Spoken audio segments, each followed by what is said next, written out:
अस्सलाम वालेकुम। आज हम लोग पढ़ेंगे पोलिनेशन के बारे में। पोलिनेशन को समझने से पहले अपने कुछ और बातों को जानना पड़ेगा। देखिए, जो फ्लावरिंग प्लांट्स होते हैं, मतलब जिन पौधों में आपको फ्लावर्स नजर आते हैं, तो हम इसे फ्लावरिंग प्लांट्स कहते हैं।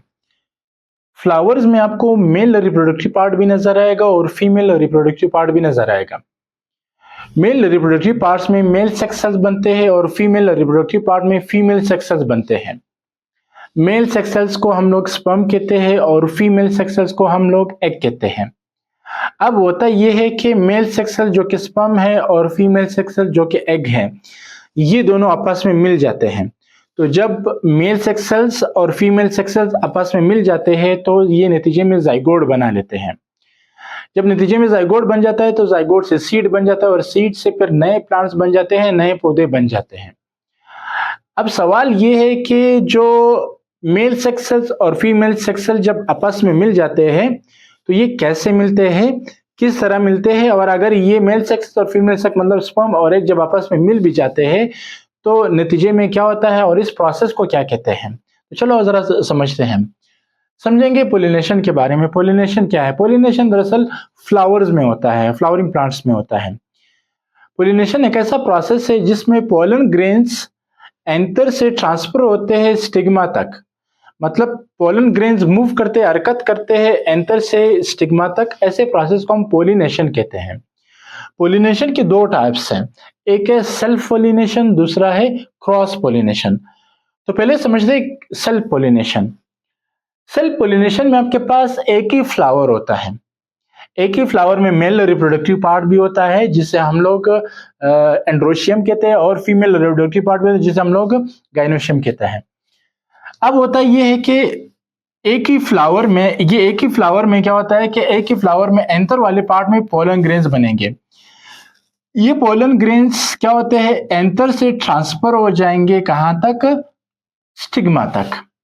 तो जब एक ही फ्लावर में एंथर से पोलन ग्रेन्स ट्रांसफर होते हैं स्टिग्मा तक, ऐसे प्रोसेस को हम लोग सेल्फ पोलिनेशन कहते हैं।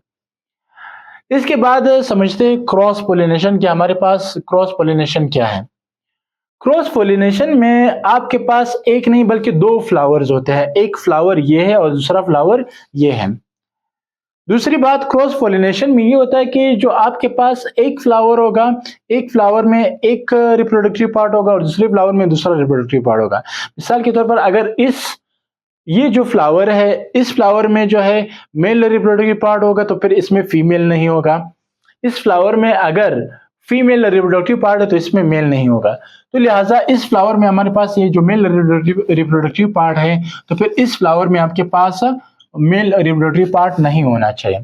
तो खैर क्या होता है, इसमें हमारे पास दो फ्लावर होते हैं, एक फ्लावर हमारे पास ये है और दूसरा फ्लावर हमारे पास ये है।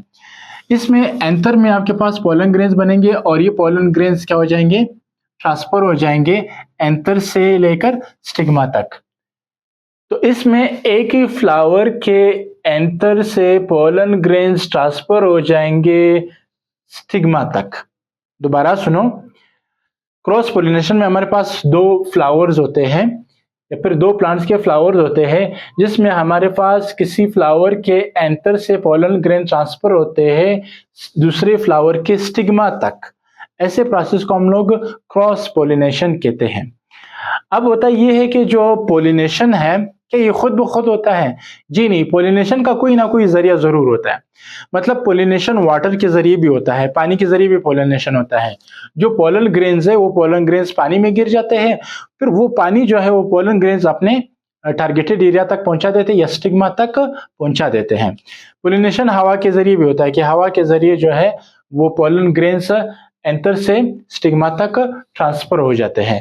इसी तरह हवा के जरिए होता है, इसी तरह इंसेक्ट्स के जरिए भी होता है। कुछ इंसेक्ट्स होते हैं जैसे कि हानी बी हो गया या फिर बटरफ्लाई हो गया, तो बटरफ्लाई से भी पोलन ग्रेन जो है वो ट्रांसफर हो जाते हैं एंथर से, एक फ्लावर के एंथर से दूसरे फ्लावर के स्टिग्मा तक। तो आज के लेक्चर के लिए इतना ही। इंशाल्लाह मज़ीद लेक्चर में फिर बात होगी। अल्लाह हाफिज।